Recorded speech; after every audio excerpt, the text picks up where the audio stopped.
Buenas noches. Continuando con este circuito de sesiones, vamos a trabajar el día de hoy la apología de Sócrates. La versión que yo voy a trabajar es la versión de Gredos y la traducción es por parte de Julio Calonogui. Vamos a dar inicio. Sócrates. No sé, atenienses, la sensación que habéis experimentado por las palabras de mis acusadores. Ciertamente bajo su efecto, incluso yo mismo he estado a punto de no reconocerme. Tan persuasivamente hablan. Sin embargo, por así decirlo, no han dicho nada verdadero. De las muchas mentiras que han urdido, una me causó especial extrañeza. Aquella en la que decían que teníais que precaveros de ser engañados por mí, porque, dicen ellos, soy hábil para hablar. En efecto, no sentir vergüenza de lo que inmediatamente les voy a contradecir como la realidad cuando de ningún modo me muestre hábil para hablar. Eso me ha parecido en ellos lo más falto de vergüenza. Si no es que acaso estos llaman hábil para hablar al que dice la verdad. Pues si eso lo dicen, yo estaría de acuerdo en que soy orador, pero no al modo de ellos. En efecto, como digo, esto han dicho poco o nada verdadero. En cambio, vosotros vais a oír de mí toda la verdad, ciertamente, por Zeus, atenienses. No oiréis bellas frases como la de estos, adornadas cuidadosamente con expresiones y vocablos, sino que vais a oír frases dichas al azar con las palabras que vengo a la boca, porque estoy seguro de que es justo lo que digo, y ninguno de vosotros espere otra cosa. Pues, por supuesto, tampoco sería adecuado a esta edad mía presentarme ante vosotros como un jovenzuelo que modela sus discursos. Además, y muy seriamente, atenienses, os suplico y pido que si me oís hacer mi defensa en las mismas expresiones que acostumbro a usar, bien en el ágora, encima de las mesas de los cambistas, donde muchos de vosotros me habéis oído, bien en otras partes, que no os cause extrañeza, ni protestáis por ello. En efecto, la situación es esta.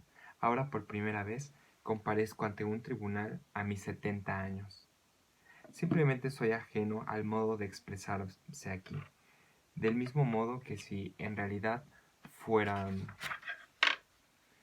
extranjero, me consentiréis. Por supuesto, que hablara con el acento de manera en la que me hubiera educado. También ahora os pido como algo justo, según me parece a mí, que me permitáis mi manera de expresarme. Quizás podría ser peor, quizás mejor, y consideráis y pongáis atención solamente así. ¿Digo cosas justas o no? Este es el deber del juez, el del orador, el de decir la verdad. Pues bien, aquí como tal nos está planteando Sócrates el inicio de su juicio. Él está siendo acusado por pervertir a la ciudadanía, específicamente a la juventud ateniense, ya a una edad longeva, que son los 70 años. Hay tres acusadores importantes aquí. Entre ellos, pues vamos a encontrar un poeta, un orador y un político, de los cuales próximamente vamos a encontrar sus nombres. Sócrates como tal anuncia que le extraña, ¿no?, las propias acusaciones, dado su labor, que es el de la inquietud, cuestión que ya hablábamos en la sesión número 1 de filosofía y que poco a poco vamos a ir descubriendo. Ciertamente, atenienses, es justo que yo me defienda. En primer lugar, frente a las primeras acusaciones falsas contra mí y a los primeros acusadores, después frente a las últimas y a los últimos. Aquí hay una nota del autor, abro. Sócrates pretexta una razón cronológica para hablar, primeramente sobre lo que han creado en la ciudad una imagen que le apoyan sus acusadores reales. Esta distinción entre los primeros acusadores, que legalmente no existe, y últimos acusadores articula la primera parte de la apología. Cierro cita, continúo. En efecto, desde antiguo y durante ya muchos años han surgido ante vosotros muchos acusadores míos, sin decir verdad alguna, a quienes temo yo más que Anito, y los suyos aun siendo también esos temibles. Pero lo son más, atenienses, los que toman dos, a muchos de vosotros desde niños os persuadían y me acusaban mentirosamente, diciendo que hay un cierto Sócrates, sabio, que se ocupa de las cosas celestes, que investiga todo lo que hay bajo la tierra, y hace más fuerte el argumento más débil. Estos atenienses, los que han extendido esta fama, son los temibles acusadores míos, porque los oyentes consideran que lo que investigan es que lo que investigan eso no creen en los dioses. En efecto, estos acusadores son muchos y me han acusado durante ya muchos años.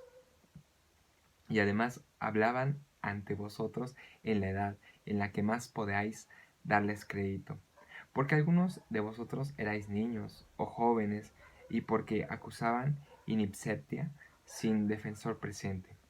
Lo más absurdo de todo es que ni siquiera es posible conocer y decir sus nombres, sino es precisamente el cierto comediógrafo, lo que, sirviéndose de envidia y de la tergiversación, trataban de persuadiros, y los que, convencidos ellos mismos, intentan convencer a otros, son los que me producen la mayor dificultad. En efecto, ni siquiera es posible hacer subir aquí y poner en evidencia a ninguno de ellos, sino que es necesario que yo me defienda sin medios, como si combatiera sombras, y que argumente sin que nadie me responda. En efecto, admitid también vosotros, como yo digo, que han habido dos clases de acusadores míos.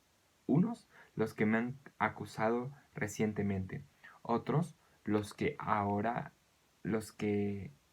me refiero, que me han acusado desde hace muchos años.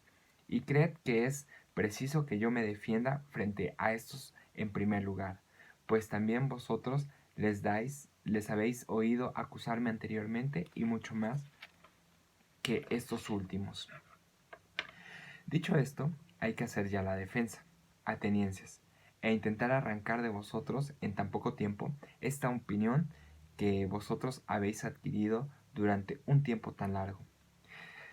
Quisiera que esto resultara así, si es mejor para vosotros y para mí, y conseguir algo con mi defensa, pero pienso que es difícil y de ningún modo me pasa inadvertida esta dificultad. Sin embargo, que vaya esto por donde al Dios le sea grato. Debe obedecer a la ley y hacer mi defensa. Recojamos, pues, desde el comienzo, cuál es la acusación. Aquí nota de autor, abro. La llamada acusación, comparándola con la acusación legal, tampoco el contenido de esta última puede ser referido a la verdadera personalidad de Sócrates, según él mismo ha iniciado en sus primeras palabras ante los jueces. Bien, aquí como tal, Sócrates no quiere perder la identidad de lo que ha constituido o consolidado en una figura representativa de la ciudad ateniense.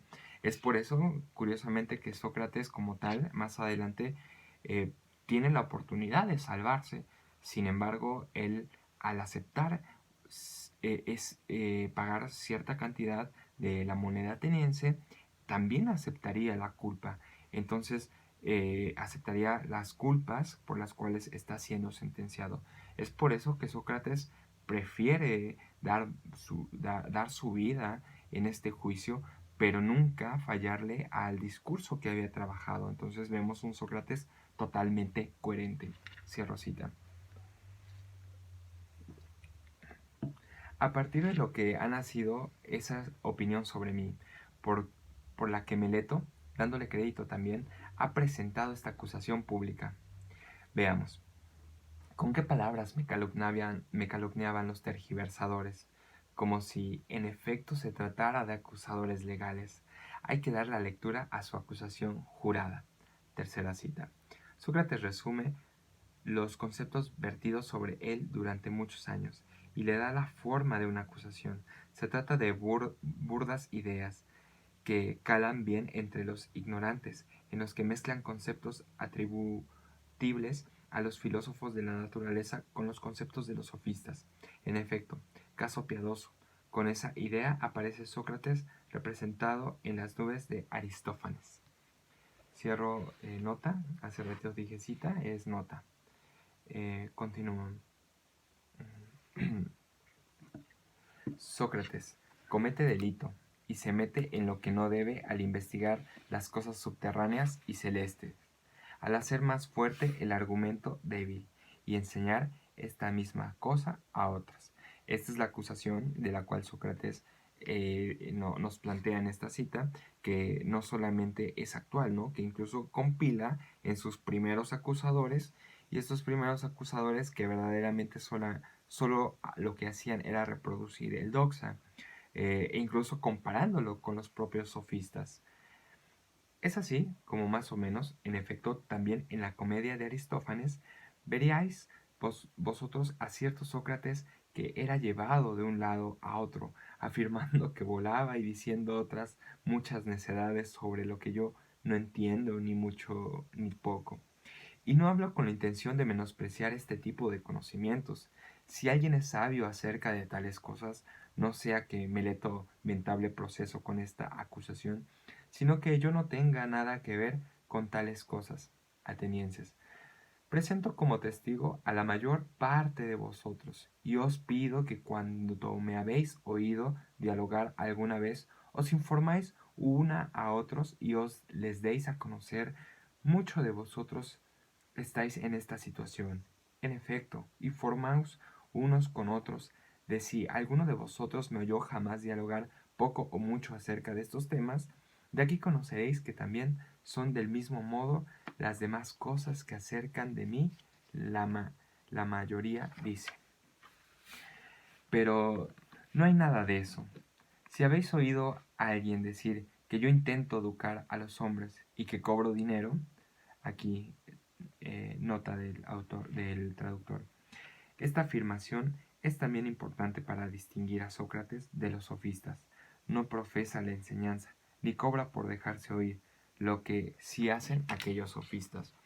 Hay que entender como tal que Sócrates en este primer planteamiento quiere hacerse diferenciar de lo que son los sofistas, ¿no? Principalmente Protágoras y Georgias, y demás sofistas que yacían ahí en Atenas, sobre todo políticos, poetas u oradores, pseudo sabios, ¿no? Que incluso el propio Sócrates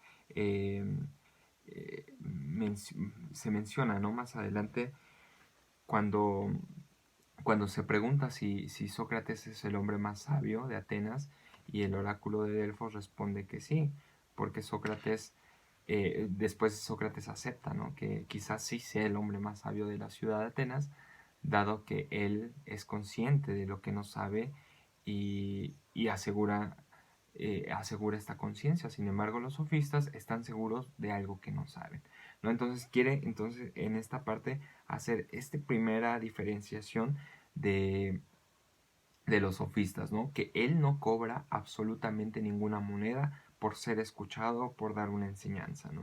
Y vamos a ver más adelante la razón, ¿no? Incluso presenta la propia pobreza como un testigo. Bien, esto va a ir más adelante. Cierro aquí la nota. Tampoco esto es verdad, pues también a mí me parece que es hermoso que alguien sea capaz de educar a los hombres como Georgias de Leontinos, Prodicto de Zeos e Hipias de Élide. Todos ellos son sofistas. Cada uno de estos atenienses, yendo de una ciudad a otra, persuaden a los jóvenes, a quienes les es posible recibir lecciones gratuitamente del que quieran de sus ciudadanos, a que abandonen las lecciones de estos y reciban las suyas pagándoles dinero y debiéndoles agradecimiento. Por otra parte, aquí otro sabio, natural de Paros, que me he enterado que se halla en nuestra ciudad, y me encontré casualmente al hombre que ha pagado a los sofistas más dinero que todos los otros juntos. Calias. Aquí nos va nota del autor. Calias es un rico ateniense 20 años más joven que Sócrates, o sea que en el momento de la apología tiene 50 años, cuya liberalidad para con los sofistas muestra a Platón en el Protágoras. Cierro nota. El hijo de Hipónico. A este le pregunté, pues tiene 2 hijos. Calias, le dije, si tus 2 hijos fueran potros o becerros, tendríamos que tomar un cuidador de ellos y pagarle. Este debería hacerlos aptos y buenos en la condición que les es propia, y sería un conocedor de los caballos y un agricultor. Pero, puesto que son hombres, ¿qué cuidador tienes las intenciones de tomar? ¿Quién es conocedor de esta clase de perfección de la humana y política? Pues pienso que tú lo tienes averiguado por tener 2 hijos. ¿Hay alguno o no? Dije yo. Claro que sí, dijo él. ¿Quién? ¿Quién? ¿De dónde es? ¿Por cuánto enseña? Dije yo. Oh, Sócrates, dijo él. Ebeno, Ébeno de Paros era un poeta y sofista, citado también por Platón en el Fedon y en el Fedro. Cierro nota. Ebeno de Paros, por 5 minas. Y yo consideré feliz a Ébano, si verdaderamente posee ese arte y enseña tan convencidamente. En cuanto a mí, presumiría y me jactaría si supiera estas cosas, pero no las sé, atenienses. Quizás alguno de vosotros objetaría, pero Sócrates, ¿cuál es tu situación? ¿De dónde han nacido esas tergiversaciones? Pues sin duda, no ocupándote tú en cosa más notable que los demás, no hubiera surgido seguidamente tal fama. Cita, fama, dicho en el sentido de una opinión generalizada que no responde a la realidad. ¿No? Cierro aquí nota. Y renombre, a no ser que hicieras algo distinto de lo que hace la mayoría. Aquí es curioso este planteamiento de Sócrates. Dice que si ha sido notado y está siendo sentenciado es porque las acciones no coinciden con la de los propios sofistas, ¿no? Ya que Ebeno de Paros pues está siendo remunerado con 5 minas por sus enseñanzas, ¿no? En el arte y en la oratoria. Sin embargo, Sócrates no está haciendo ninguna remuneración y está siendo acusado. Quiere decir que su actividad es totalmente diferente a la de los sofistas. Continúan. Pienso que el que hable así dice palabras justas, y yo no voy a intentar dar a conocer qué es realmente lo que me he hecho este renombre y esta fama. Oíd pues, tal vez va a parecer alguno de vosotros que bromeo. Sin embargo, sabed bien que os voy a decir toda la verdad. En efecto, atenienses, yo he adquirido este renombre por otra razón que por cierta sabiduría. ¿Qué sabiduría es esa? La que tal vez es sabiduría propia del hombre, pues en realidad es probable que yo sea sabio respecto a esto, ¿no? La sabiduría de la sabiduría. Continúo. Esto de lo que hablaba hace un momento, quizás sean sabios respetuosos a una sabiduría mayor que la propia de un hombre, y no sé cómo calificarla. Hablo así, porque yo no conozco esa sabiduría, y el que lo afirme miente y habla a favor de mi falsa reputación. Atenienses, no protestáis ni aunque parezca que digo algo presuntuoso. Las palabras que voy a decir no son mías, sino que voy a remitir a lo que al que las dijo, digno de créditos para vosotros. De mi sabiduría, si hay alguna y cuál es, os voy a presentar como testigo al dios de esta en Delfos. En efecto, conocéis sin duda a Querefonte, nota del autor, Querefonte, cuya relación con Sócrates queda descrita. Admiraba a este profundamente. Aristófanes, en las nubes, hace figurar el nombre de ambos al frente del pensatorio. Cierro nota. Este era amigo mío desde la juventud y adepto al Partido Democrático. fue al destierro y regresó con vosotros. Y ya sabéis cómo era Crefonte, que vehementemente para lo que emprendía. Pues bien, una vez fue a Delfos. Nota, el famoso santuario de Apolo, de prestigio panhelénico, y también entre los no griegos, la pitonisa Pitia, Pitia, que tenía un papel secundario en la jerarquía délfica. Pronunciaba en trance frases inconexas que eran interpretadas por los sacerdotes, ¿no? Si podemos hacer, o si queremos hacer una imagen un tanto distorsionada de lo que es el ritual de Delfos y la pitonisa, pues podríamos consultar quizás la película de 300, a donde hay una consulta al oráculo de Delfo por parte del rey Leónidas de Esparta. Entonces, para saber si va a ir a las guerras a las guerras y llevar el ejército espartano. Continúo. Y tuvo la audacia de preguntar al oráculo esto.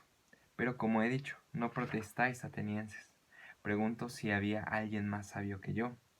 La Pitia le respondió que nadie era más sabio. Acerca de esto os daréis testimonio aquí este hermano suyo, puesto que él ha muerto. Pensad por qué digo esas cosas. Voy a mostraros de dónde ha salido esa falsa opinión sobre mí. Así pues, tras oír yo estas palabras, reflexionaba así.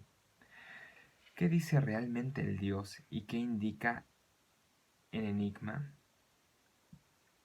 Yo tengo conciencia de que no soy sabio, ni poco ni mucho. ¿Qué es lo que realmente dice al afirmar que yo soy el más sabio? Sin duda, no miente, no le es lícito. Y durante mucho tiempo, estuve yo confuso sobre lo que en verdad quería decir.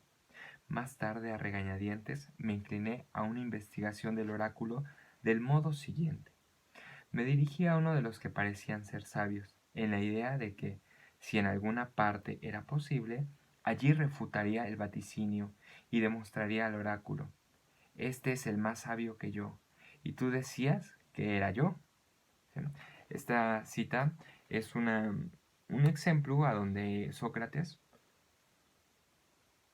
le muestra su lealtad como tal a los dioses, ¿no? No falta el respeto a esto, aunque curiosamente fue acusado de traer nuevos dioses, pero Sócrates no falta a la tradición ateniense y la consulta délfica.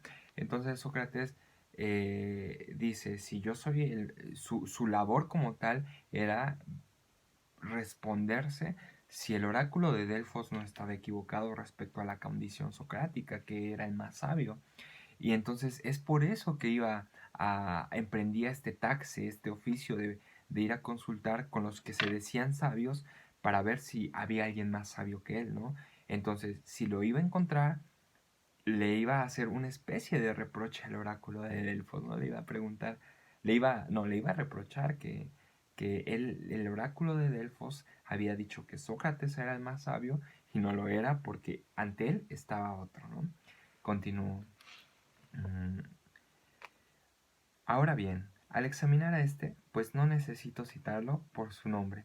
Era un político, aquel con el que estuve indagando y dialogando.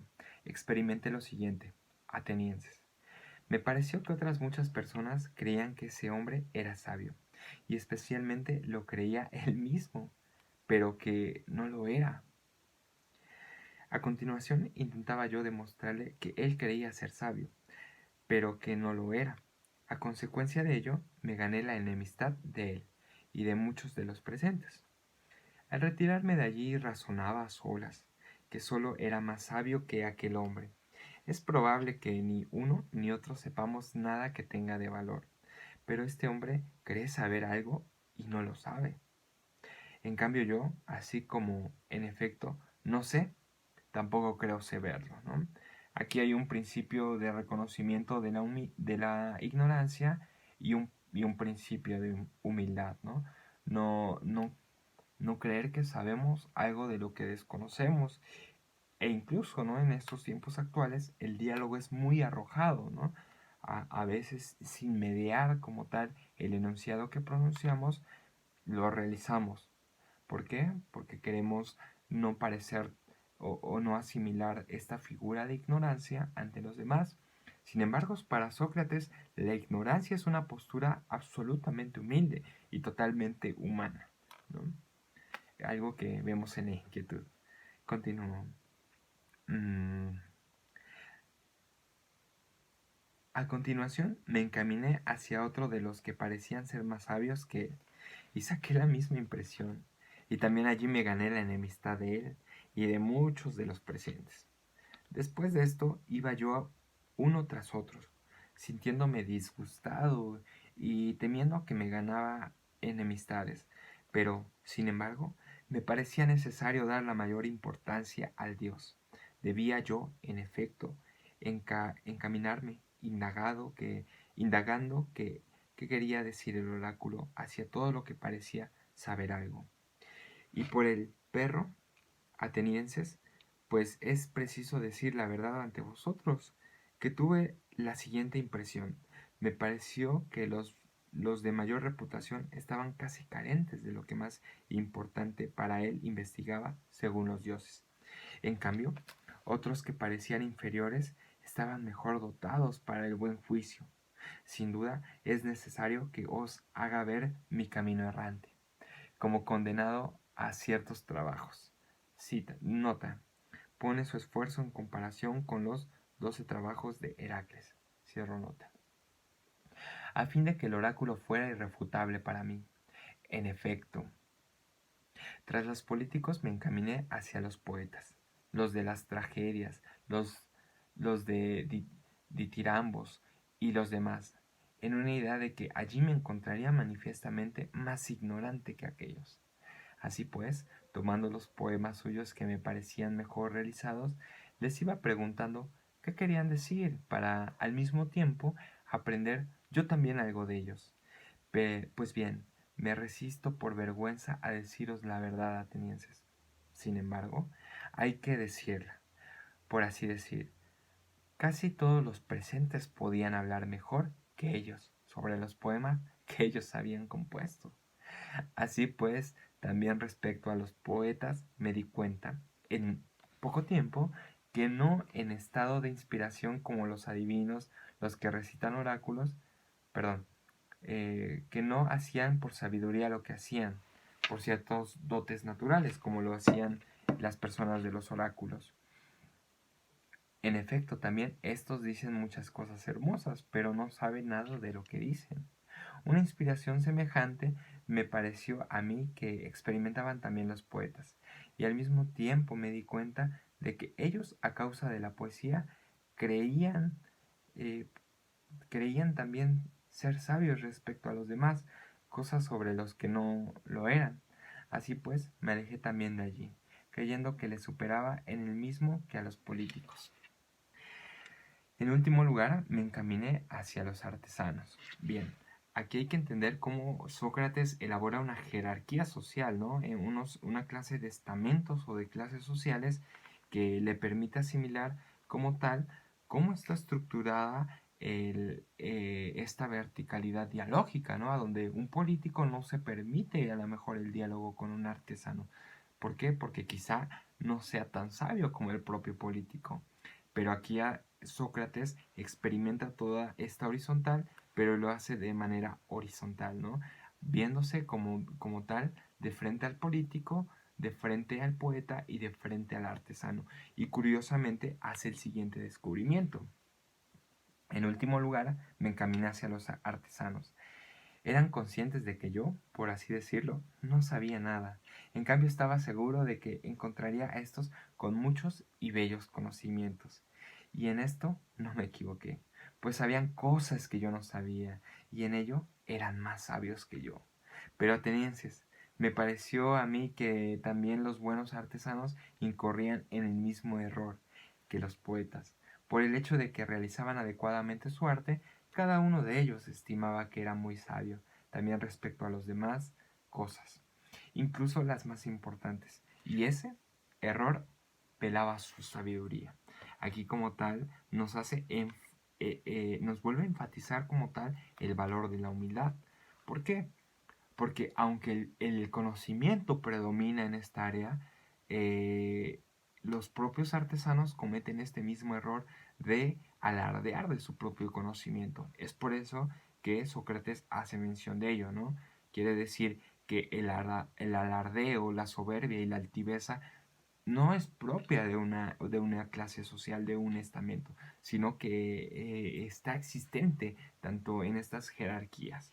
Continúo. Pero atenienses, me pareció que a mí también los buenos artesanos incurrían en el error y velaba su sabiduría. De modo que me preguntaba yo mismo, en nombre del oráculo, si prefería estar así como estoy, no siendo sabio en la sabiduría de aquellos, ni ignorante en su ignorancia, o tener estas dos cosas que ellos tienen. Así pues me contesté a mí mismo y al oráculo que era ventajoso para mí estar como estoy. A causa de esta investigación, atenienses, me he creado muchas enemistades, muy duras y pesadas, de tal modo que ellas me han sugerido, me han surgido muchas tergiversaciones y el nombre de que soy sabio. En efecto, en cada ocasión los presentes creen que soy sabio respecto a aquello que refuto. Nota. Sócrates desea aclarar la diferencia entre conocer la verdad y conocer lo que no es verdad.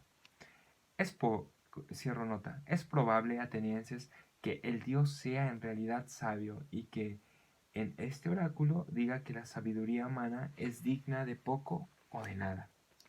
Y parece que este habla de Sócrates. Nota.